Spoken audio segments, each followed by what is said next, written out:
નમસ્કાર પ્યારે દોસ્તો, ધોરણ 11 ફિઝિક્સ સુરેખ પથ પર ગતિ એના આગળના લેક્ચરમાં જઈએ. આજે આપણે સ્થાનાંતર અને અંતરનો થોડોક વધારે કોન્સેપ્ટ ક્લિયર કરવો છે.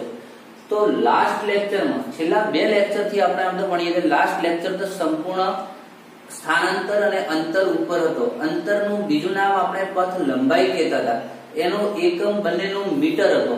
આખો કોન્સેપ્ટ લાસ્ટ લેક્ચરમાં ભણી ગયા છીએ. જો મિત્રો ડાયરેક્ટલી કોઈ આ લેક્ચરને જોતા હો તો તમે આગળનું લેક્ચર જોયા પછી જ આને જોશો તો જ તમને ખબર પડશે. બાકી આ ડાયરેક્ટલી લેક્ચરને જોવાથી કોઈ મતલબ નથી. આગળના લેક્ચર આ ચેનલ પર પડ્યા છે, તમે ત્યાં જોશો તો લેક્ચર 1, 2 એવું નામ આપેલું છે મિત્રો. તો આગળનું લેક્ચર જોયા પછી આને જોશો તો જ ખબર પડશે, કારણ કે કોન્સેપ્ટ ને એ બધી આપણે એના કોન્સેપ્ટની વાતો આગળના લેક્ચરમાં કરી. આજે આપણે થોડા એના એક્ઝામ્પલ સોલ્વ કરવા છે. તો ચાલો આગળ જઈએ મિત્રો. તો અંતર અને સ્થાનાંતર એમાં આગળ જઈએ તો એક એક્ઝામ્પલ સોલ્વ કરીએ. ધારો કે આપણે કહીએ કે 7/22 મીટર ત્રિજ્યાના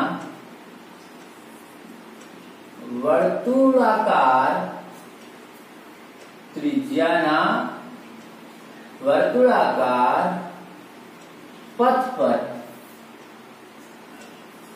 એક કીડી 2 ચક્કર પૂર્ણ કરે છે તો તેણે કાપેલું કુલ અંતર અને સ્થાનાંતર નક્કી કરો. ચાલો, 7/22 મીટર ત્રિજ્યાના વર્તુળાકાર પથ પર એક કીડી 2 ચક્કર પૂર્ણ કરે છે તો તેણે કાપેલું કુલ અંતર અને સ્થાનાંતર નક્કી કરો. ચાલો, શું કહે છે એક્ઝામ્પલ મિત્રો? એક વર્તુળ છે ભાઈ. આ રીતે વર્તુળની ત્રિજ્યા કેટલી છે? તો કે વર્તુળની ત્રિજ્યા r બરાબર 7/22 મીટર છે અને એ પોતે એક ચક્ર પૂરું કરે, 2 ચક્ર પૂરા કરે. સપોઝ માની લો આપણે એ બિંદુથી ચાલુ કરે છે, અહીંયાથી ચક્ર પૂરું કરે, પાછો એ ઉપર આવ્યો, બીજું ચક્ર ચાલુ કર્યું. આ રીતે બે આંટા પૂરા કરે છે, 2 ચક્કર પૂરા કરે છે.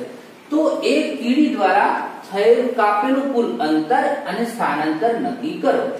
તો ધ્યાનથી સાંભળજો. અંતરમાં શું ભણ્યા હતા આપણે? કોઈ પણ કણ જે માર્ગે ગતિ કરતો હોય એ માર્ગની એને જેટલો સમય સુધી ગતિ કરી, જે માર્ગ પર એ દરમિયાન એને જેટલું અંતર કાપ્યું એ બધાનો આપણે સરવાળો કરવો પડે.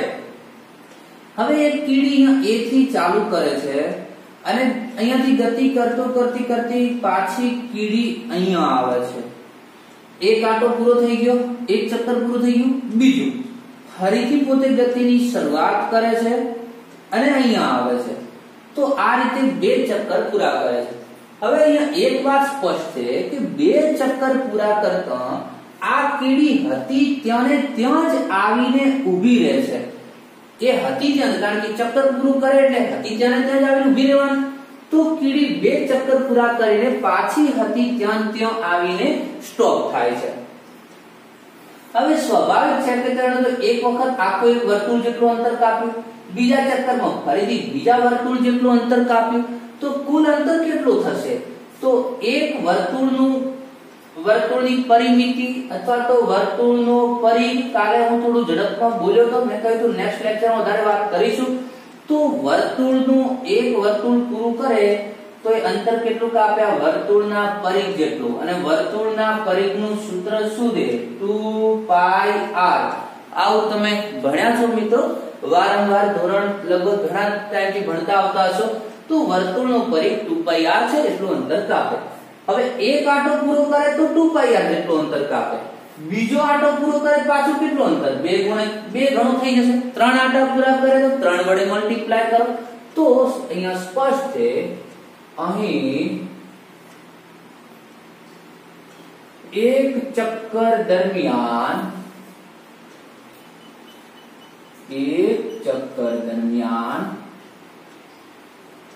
વર્તુળ પર 2πr જેટલો અંતર કપાય છે તેથી 2 ચક્કરમાં કાપેલો કુલ અંતર d અંતર ને હું d કહી દઉં તો d એક ચક્કરનું કેટલું ભાઈ 2πr બીજા ચક્કરનું કેટલું 2 * 2πr ઓકે તો તેથી d 2π એટલે 22/7 r નું મૂલ્ય છે આ છે 7/22 કેન્સલ થઈ ગયા કેટલા થઈ ગયા 4 મીટર તો અહીં કીડી જ્યારે 2 ચક્કર પૂરા કરે તો તેણે કાપેલું અંતર કેટલું 4 મીટર પણ હવે ધ્યાનથી સાંભળજો હવે આપણે જઈએ છીએ સ્થાનાંતર તરફ જઈએ સ્થાનાંતર કેટલું તો ફરીથી યાદ કરો એટલે તો મેં કહ્યું કે આગળનું લેક્ચર બરાબર જોઈ લેવું પછી જ્યારે તમે આ લેક્ચરને જોશો તો આપણે સ્થાનાંતરના કોન્સેપ્ટમાં ભણ્યા કે કોઈ પણ કણ હોય અહીંયા કીડીની વાત કરી છે તો કોઈ પણ કણ કોઈ પદાર્થ કોઈ વ્યક્તિ પોતે ગતિની શરૂઆત કરે છે અને પાછી જ્યારે આપણે ગતિ સ્ટોપ કરી ત્યારે પોતે કયા સ્થાનેથી કયા સ્થાને પહોંચો એ બે બિંદુ વચ્ચેના અંતરને સ્થાનાંતર કહે છે તો કીડીએ ગતિની શરૂઆત a થી કરી અને ધારો કે પોતે એક ચક્કર પૂરું કરીને અહીંયા આવી બીજું ચક્કર પૂરું કર્યું ફરીથી ત્યાં જ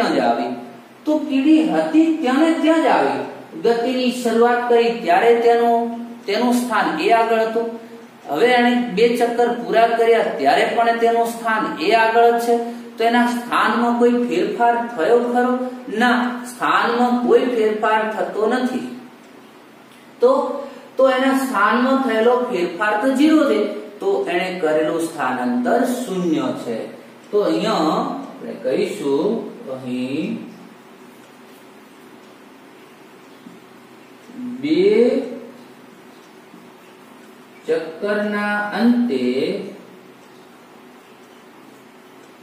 કીડીના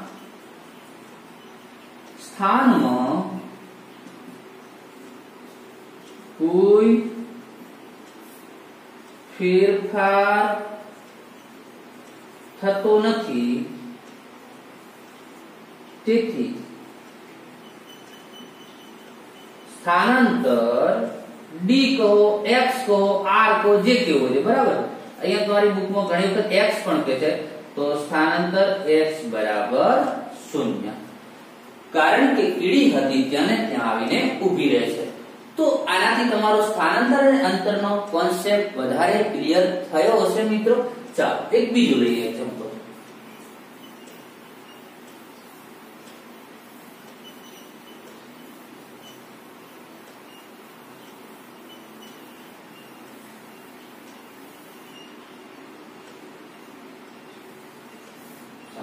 ધ્યાનથી સાંભળજો મિત્રો r ત્રિજ્યાના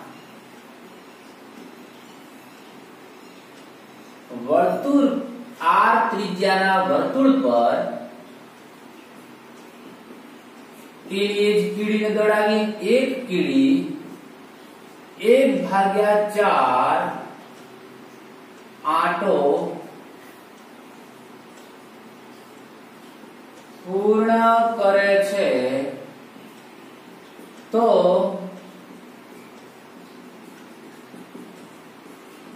કાપેલો અંતર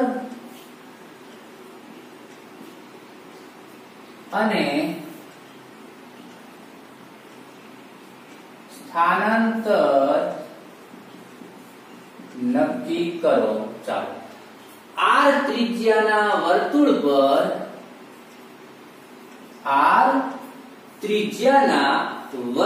પર એક કીડી 1/4 આંટો પૂર્ણ કરે છે તો તેણે કાપેલું અંતર અને સ્થાનાંતર નક્કી કરો. ચાલો, વર્તુળ છે,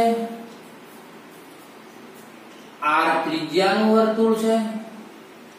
હવે જો ગમે ત્યાંથી તમે સ્ટાર્ટ કરાવી શકો. પહેલા આપણે લાસ્ટ એક્ઝામ્પલમાં અહીંથી આપણે એ બિંદુ લીધું. અરે ભાઈ, અહીંથી લીધું તો શું ફરક પડે?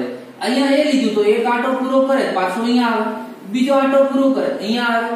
તો ધારો કે આપણે ફરીથી અહીંયા એ લઈ લઈએ, અહીંયા એ લઈ લઈશું, ગમે તેને લઈ લઈશું. આર ત્રિજ્યાનું વર્તુળ છે, 1/4 આંટો પૂર્ણ કરે છે.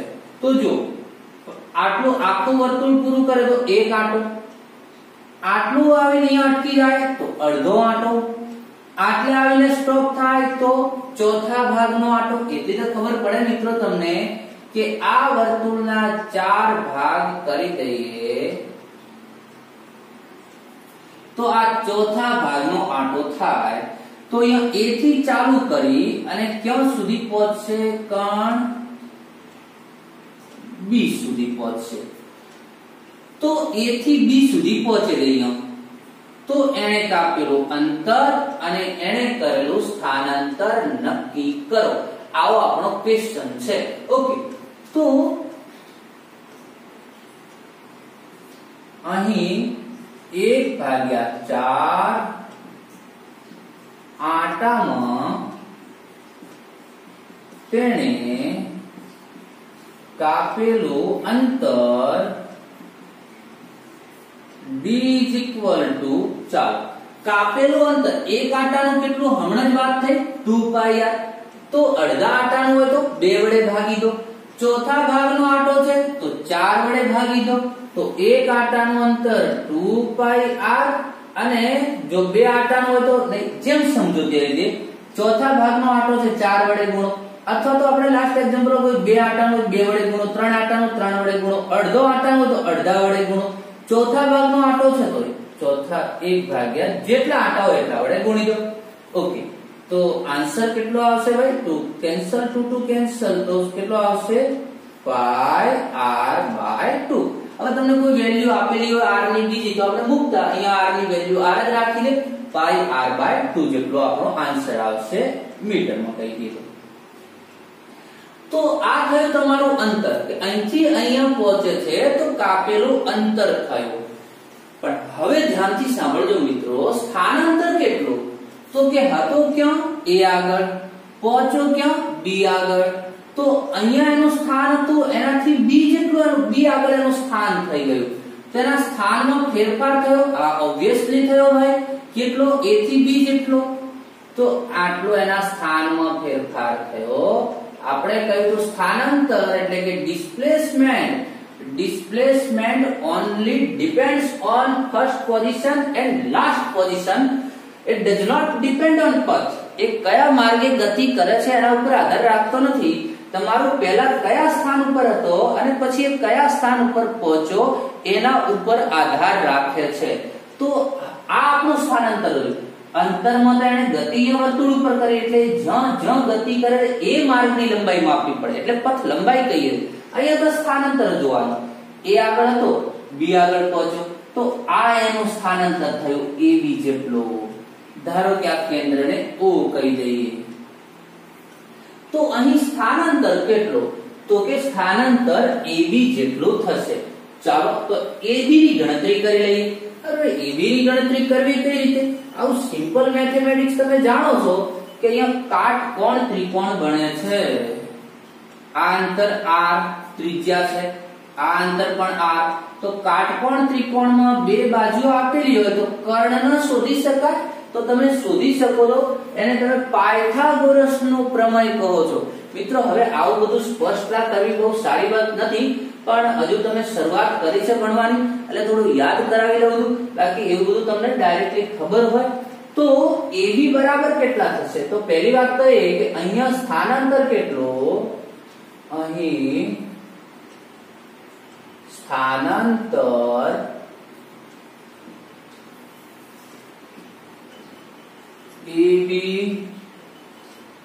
જેટલું છે. સ્થાનાંતર કેટલું છે? AB જેટલું. તેથી AB તો કર્ણનો વર્ગ બરાબર જાણો છો કેટલું થશે? OA સ્ક્વેર અને OB સ્ક્વેર. AB ને આપણું AB એ જ આપણું સ્થાનાંતર છે. તો સ્થાનાંતર ને હવે આપણે શું કીધા હતા? તો ચલો એક સ્ટેપ વધારે કરી દઈએ. તો AB સ્ક્વેર OA સ્ક્વેર. તો એ ત્રિજ્યા છે, ત્રિજ્યાનો સ્ક્વેર, ત્રિજ્યાનો સ્ક્વેર. તેથી AB નો સ્ક્વેર 2R સ્ક્વેર. અરે ભાઈ AB નો સ્ક્વેર આપણું સ્થાનાંતર નથી, આપણું સ્થાનાંતર AB છે. તો આ તો AB નો સ્ક્વેર મળ્યો. તો તમારે શું કરી દેવું પડે? AB કરી દેવો પડે. તો AB બરાબર શું થશે? √2R. 2 નું વર્ગમૂળ કાઢ્યું, બંને બાજુ મારે વર્ગમૂળ લેવું પડે. આવું થોડું તમે બાજુમાં લખતા રહેજો ભાઈ. હવે અહીંયા તમે કોઈ 7મા 8મા 9મા ધોરણમાં નથી ભણતા, તમને ખ્યાલ ના આવે તો બાજુમાં તમે જ્યાં નોટ્સ બનાવો છો ત્યાં બાજુમાં લખી દેજો પાયથાગોરસ પ્રમેય યુઝ કર્યું છે. અહીંયા લખી દેજો બાજુમાં વર્ગમૂળ કાઢતા. ઓકે. તો AB સ્ક્વેર તેમાંથી AB બરાબર વર્ગમૂળ કાઢ્યું તો √2R સ્ક્વેર નો R થઈ ગયો. પણ AB એ જ સ્થાનાંતર છે તો એને આપણે x કહીએ, પણ AB બરાબર x. તો સ્થાનાંતર બરાબર √2R. તો આ થયું આપણું સ્થાનાંતર. તો અંતર અને સ્થાનાંતરની આ રીતે આપણે વાત કરી. ફરીથી થોડો એનો કોન્સેપ્ટ વધારે ક્લિયર કર્યો મિત્રો. ઓકે. હવે એક ત્રીજો એક્ઝામ્પલ લઈએ, થોડો વધારે કોન્સેપ્ટ ક્લિયર કરીએ. હવે વર્તુળમાં નથી જતા, વર્તુળ વગરનો એક્ઝામ્પલ ક્લિયર કરીએ.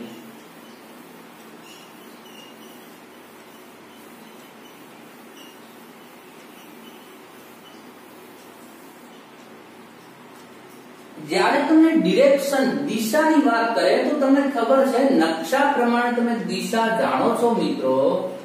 ઉપર નોર્થ કહેવાની, આ બાજુ સાઉથ કહેવાની, આ બાજુ ઈસ્ટ, આ બાજુ વેસ્ટ. ગુજરાતીમાં નામ આપ્યા હોય છે તો આને આપણે કહીશું ઉત્તર, નીચે દક્ષિણ, આ બાજુ પૂર્વ, આ બાજુ પશ્ચિમ. ઓકે. તો આવી રીતે તમને દિશાઓ આપે તો ધ્યાન રાખશું ઉત્તર, દક્ષિણ, પૂર્વ, પશ્ચિમ, નોર્થ, સાઉથ, ઈસ્ટ, વેસ્ટ.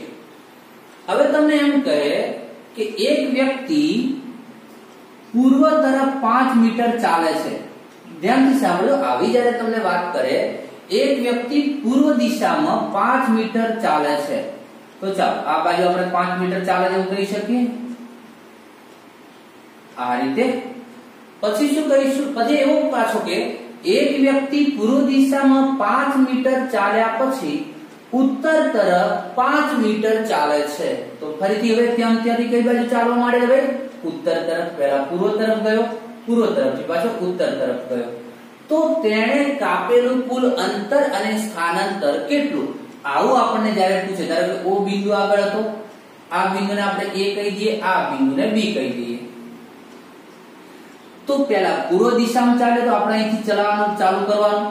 પૂર્વ દિશામાં 5 મીટર, પછી 5 મીટર પાછો ક્યાં ચાલ્યો? તો કે ઉત્તર દિશામાં ચાલ્યો. તો કાપેલું કુલ અંતર અને સ્થાનાંતર કેટલું? તો ઓબ્વિયસલી કે અહીંયા અંતર તો કેટલું થઈ ગયું? કયા કયા માર્ગે ગતિ કર્યો? OA અને પછી A થી B. તો કુલ અંતર કેટલું થઈ ગયું? તો અંતર બરાબર, હવે આપણે લખાણ નહીં લખીએ, ખાલી તમને ખ્યાલ આવી જાય. અંતર બરાબર કેટલું થઈ ગયું? 5 + 5 બરાબર 10 મીટર. ઓકે. પણ સ્થાનાંતર કેટલું? તો એ કયા માર્ગે ગતિ કરે? હમણાં જ આપણે વાત કરી કે સ્થાનાંતર એટલે કે displacement does not depend on path, it depends only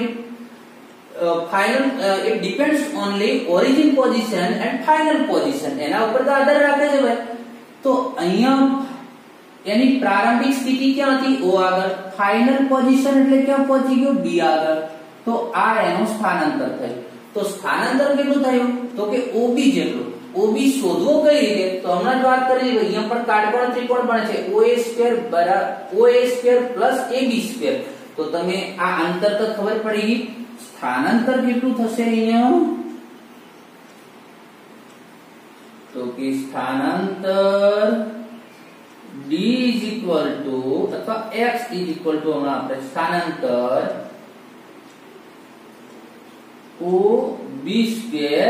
OB square is equal to OA square AB square OB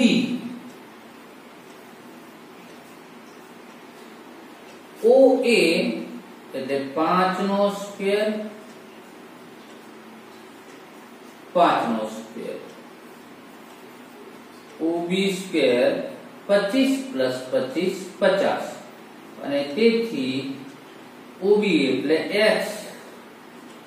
x no square બરાબર 50 તેથી x બરાબર વર્ગમૂળમાં 50 50 નું વર્ગમૂળ કદાચ તમે કેલ્સી દ્વારા કાઢી શકો છો આટલા હું દૂર રાખું છું તો આ રીતે તમે અંતર અને સ્થાનાંતરનો હજુ વધારે કોન્સેપ્ટ ક્લિયર કર્યો હવે ઘણી વખત ઉત્તર દક્ષિણની વાત કરતા હોય એની સાથે સાથે ઘણી વખત જમણી સાઈડ ડાબી સાઈડ એવા શબ્દો એડ કરી દે છે તો એને પણ ધ્યાનમાં રાખીશું હવે શું કહે છે ભાઈ તમને આ રીતે પૂછે કે એક વ્યક્તિ ધારો કે આ રીતે કહ્યું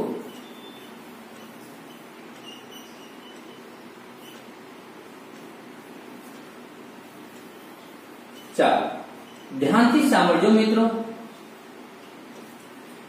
એક વ્યક્તિ પશ્ચિમ દિશામાં 5 મીટર ચાલે છે ચાલો તો અહીંયા પશ્ચિમ દિશામાં 5 મીટર અંતર કાપ્યું આ રીતે જઈ રહ્યો છે ભાઈ પછી શું કહે છે એક વ્યક્તિ પશ્ચિમ દિશામાં 5 મીટર અંતર કાપી અને જમણી બાજુ 10 મીટર ચાલે છે હવે જતો તો 5 મીટર અંતર કાપ્યું જમણી બાજુ એની જમણી આ રીતે જતો તો વ્યક્તિ તો એની જમણી સાઈડ કઈ રીતે થઈ આ રીતે તો જમણી સાઈડ કર્યું એટલે કઈ દિશા થઈ ગઈ ઉત્તર દિશા તો આ રીતે આપણે ધ્યાનમાં રાખીશું ભાઈ તો 10 મીટર જેટલો ઉત્તર દિશામાં ચાલે છે તો હવે આખું ક્વેશ્ચન આ રીતે પૂછે એક વ્યક્તિ પશ્ચિમ દિશામાં 5 મીટર ચાલી અને તેની જમણી તરફ 10 મીટર જેટલું ચાલે છે ત્યારબાદ તે પોતાની ડાબી બાજુ 5 મીટર ચાલે છે પાછો ભાઈ કઈ બાજુ ચાલે છે ભાઈ ડાબી બાજુ 5 મીટર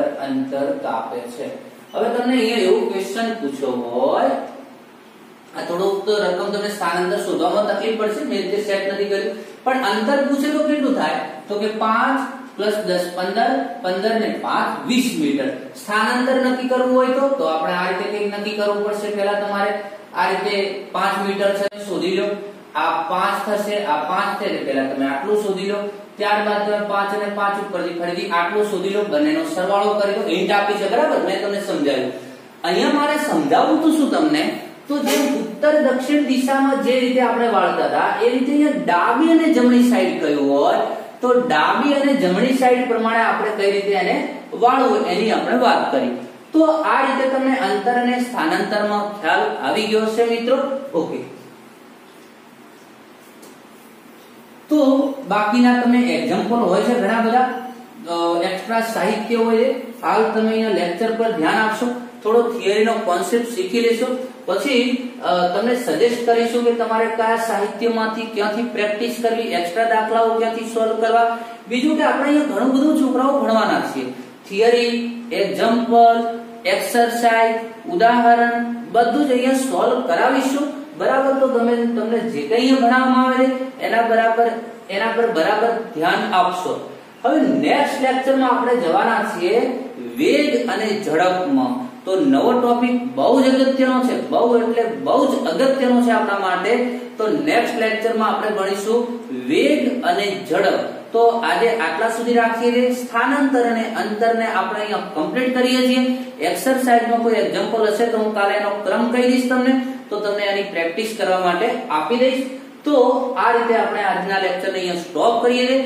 મળીએ મિત્રો નેક્સ્ટ લેક્ચરમાં